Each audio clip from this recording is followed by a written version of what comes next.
사무엘하 14장은 압살롬이 이제 자기 형 암논을 죽이고 도망을 하고 나서 이제 이 다윗의 마음, 또 시간이 흐름으로 이렇게 3년 지나니까 다윗은 또 이 압살롬, 아들 압살롬에 대한 또 마음이 또 이렇게 늘 있어요. 마음속에 자리 잡고 있습니다. 그래서 오늘 우리가 14장의 내용은 왕으로서 사람을, 형을 죽인 그 동생, 아들 압살롬, 왕으로서 죄인에 대한 징벌, 책망, 이것은 분명히 해야 됩니다. 이것은 재판이고 또 그렇게 사람을 죽인 자이기 때문에 분명히 뭔가 벌을 줘야 됩니다. 그런데 도망을 가버렸고, 근데 또 그런 한편 또 아버지로서는 또 아들을 보고 싶은 마음, 이 두 가지의 마음이 다윗 속에 있다는 것을 알게 됩니다. 그러니까 왕으로서는 분명히 죄에 대한 책임을 물어야 되지만 아버지로서는 또 아들을 보고 싶어하는 이 마음.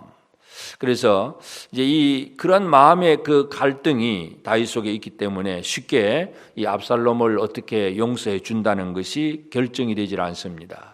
그래서 우리가 참 이 다윗이 압살롬을 용서한다는 것이 그렇게 쉽지 않다는 것을 우리가 사무엘하 14장을 통해서 이해할 수 있는데, 바로 이 부분은 뭐냐 하면 우리가 참 하나님 앞에서 우리의 모든 죄에 대한 용서함을 받고 사는데, 우리는 뭐 용서받았으니까 감사하고 기쁘긴 하지만 과연 용서하시는 그분의 마음, 아버지 하나님의 그 마음은 어땠을까? 우리가 그러한 것들을 한번 잘 살펴볼 필요가 있겠습니다. 그래서 다윗이 이처럼 마음으로는 압살롬에게로 향하지만 그러나 죄는 물어야 되겠고 사랑도 해야 되겠고 공의도 있고, 이 두 가지가 같이 뒤섞여 있는 이 다윗의 마음입니다. 그래서 이 다윗의 마음을 읽어내고 이 압살롬이 돌아올 수 있도록 역할을 하는 사람이 바로 요압입니다. 그래서 이 군대장관 요압이 다윗의 그 갈등을 알고 다윗의 마음을 알고 압살롬이 돌아올 수 있는 길을 열어줍니다.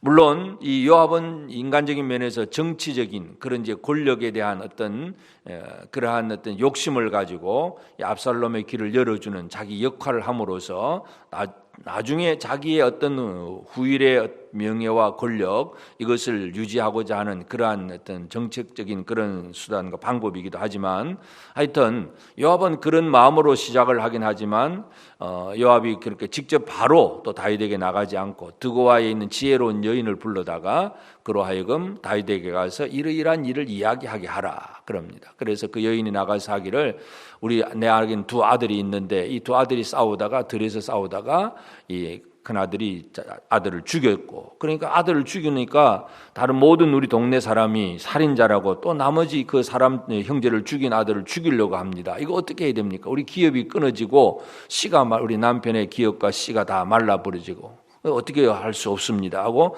자신의 참 이 억울한 처지를, 그런 이야기를 꾸며서 다윗에게 가서 그런 호소를 합니다. 그래서 한 아들은 형제를 죽이고 또 그리고 나머지는 사람들에 의해서 죽임을 당하게 되고, 이거 어떻게 해야 되냐 하는 그런 부분에 대해서 물론 다윗은 그 얘기를 듣고 가라 그러면서 내가 내 아들을 위해서 명령을 내릴 것이고 그 아들이 죽지 않을 것이다, 그렇게 명령을 내립니다. 그러면 보통 그것이 자기 일이라고 했으면 가면하고 집으로 가면 됩니다. 근데 드고아 여인은 그 얘기를 듣고서 또 다른 얘기를 계속 끄집어내면서 결국 다윗이 지금 하고 있는 이 압살롬을 데려오지 못하고 있는 그 문제를 슬금슬금 이야기를 합니다. 그러니까 결국 다윗이 그걸 알아차립니다. 이 드고아 여인이 자기 개인의 얘기가 아니라 뭔가 이 마음속에 복선을 깔고 나에게 나왔구나 하는 것을 알고, 그래서 이 다윗이 물어봅니다. 19절에 보면 왕이 이르되 이 모든 일에 요압이 너와 함께 하였느냐. 다윗이 짐작을 하고 이 드고아 여인 저 사람의 문제가 아니고 뒤에서 뭔가 이렇게 일을 꾸미는 요압의 말이었구나 하는 것을 다윗이 알고, 그러니까 물으니까 여인은 또 그대로 고백할 수밖에 없습니다. 그래서 이제 그것을 대해서 다윗은 이제 받아들이고, 그래서 이 요압에게 압살롬을 데려오라고 명령을 합니다. 그래서 이제 외갓집에 도망가 있는 그 요압을 데려오긴 하는데, 문제는 압살롬을 데려오라고 했는데 그 압살롬을 예루살렘으로 오는데 24절에 왕이 이르되 그를 그의 집으로 물러가게 하여 내 얼굴을 볼 수 없게 하라. 집으로, 예루살렘으로는, 이 왕궁으로는 왔긴 왔는데 왕자의 집으로, 자기 원래의 집으로 돌아가긴 하지만 내 얼굴, 왕의 얼굴은 볼 수 없다. 그러니까 또 압살롬이 도망을 가서는 당연히 뭔가 이 피신자이고 도망자이긴 했는데, 그래서 이제 왕의 허락을 받고 돌아오긴 했으니까 용서함을 받았다고 보는데, 근데 용서를 받은 것 같은데 왕의 얼굴은 볼 수가 없다. 아직도 뭔가 미심쩍은 그런 모습입니다. 그래서 참 다시 한 번 더 이 압살롬은 진정으로 이제 왕의 얼굴을 보고 싶어하는 그런 마음을 잊고, 그래서 또 한 번 더 이제 압살롬은 자기를 위해서 대신 나가서 말해줄 수 있는 요압을 초청을 하는데, 요압이 쉽게 잘 안 움직이니까 그 요압의 그 밭에다가 불을 질러가지고 그래서 따지로 자기에게 나오게 해가지고 결국은 또 요압이 압살롬의 말을 듣고 다윗에게 가서 또 요청을 하고, 결국은 이제 다윗이 압살롬을 불러서 그에게 입을 맞추고 얼굴을 보게 됩니다. 그러니까 이 용서하는 과정 속에 이 다윗의 마음, 이 두 가지 마음, 아버지로서는 아들에 대한 극진한 사랑이 있지만 그러나 왕으로서는 죄인에 대한 벌을 내려야 된다고 하는 이 사랑과 공의, 이 두 가지가 동시에 작용하므로 그 용서가 그리 쉽지 않다 하는 것을 우리는 짐작할 수가 있습니다. 그러므로 오늘 우리는 쉽게 예수 그리스도 안에서 용서받은 자라고 감사하고 기뻐하지만 참 우리에게 이 용서가 오기까지 하나님의 얼마나 그 마음의 갈등과 고민과 여러 가지 많은 것들을 생각들이 있었을까 하는 그런 짐작을 오늘 우리가 한번 살펴볼 필요가 있겠습니다.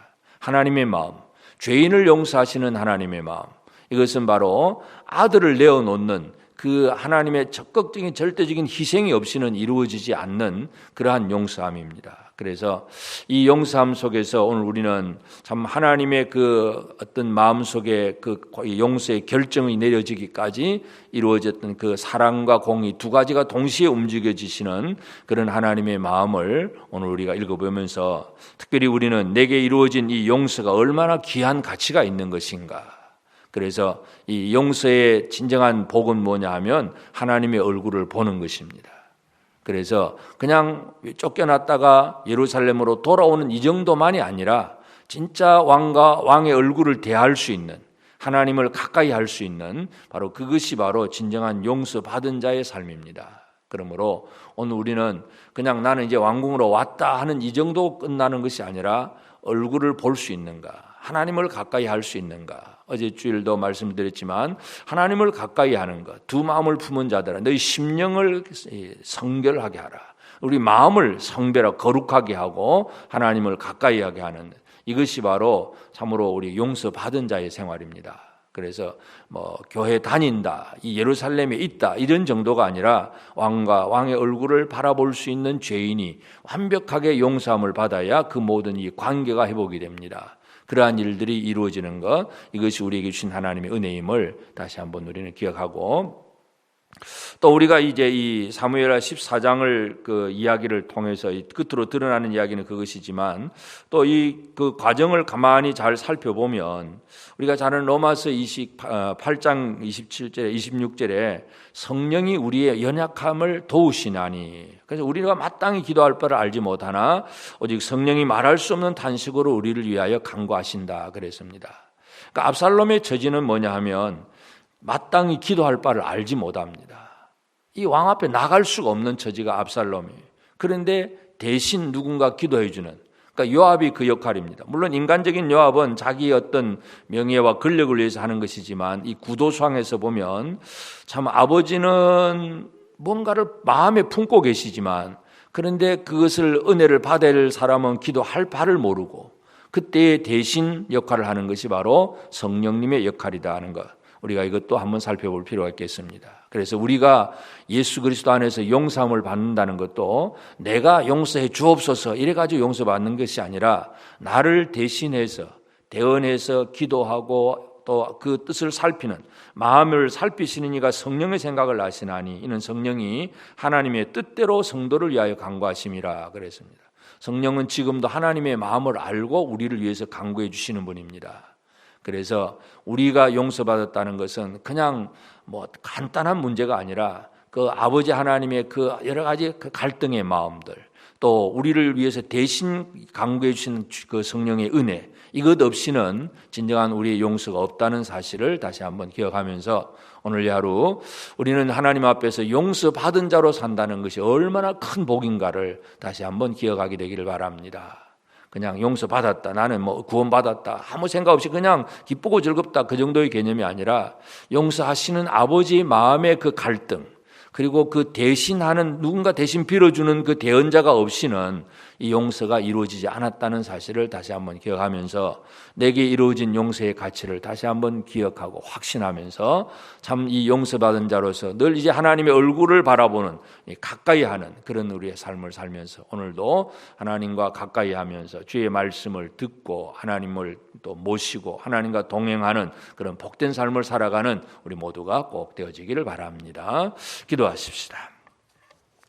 하나님 아버지, 귀하신 은혜와 사랑을 감사합니다. 오늘도 우리에게 새 아침 주시고 깨어 기도하게 하신 아버지 하나님, 참으로 죄인을 용서하시는 아버지 하나님, 참으로 왕으로서 죄인을 징벌하고 책망하고 다스려야 되지만, 그러나 아들을 바라보는 아버지 마음으로 또다시 또 사랑으로 또 그 영혼을 불쌍히 여기는 그 마음을 가지고 또 간구하는 자의 기도를 들으시고 죄인을 용서하시는 아버지 하나님, 참으로 주의 은혜를 감사합니다. 하나님 아버지, 우리가 이 땅 위에서 여러 가지 하나님 앞에 온전치 못한 죄인이고 마땅히 하나님 앞에 간구할 바를 알지 못하는 그런 압살롬의 처지와 같은 우리의 모습이지만, 그러나 우리를 대언해서 아버지의 뜻을 알고 그 뜻대로 간구하는 그러한 이 성령의 대언하시는 역사를 통해서 우리가 이 놀라운 은혜를 힘입고 있음을 다시 한번 깨닫습니다. 아버지 하나님, 은혜를 감사합니다. 이 놀라운 은혜를 우리에게 주셨사오니 우리가 이 용서받은 자로서 얼마나 귀한 가치가 있는 삶인가를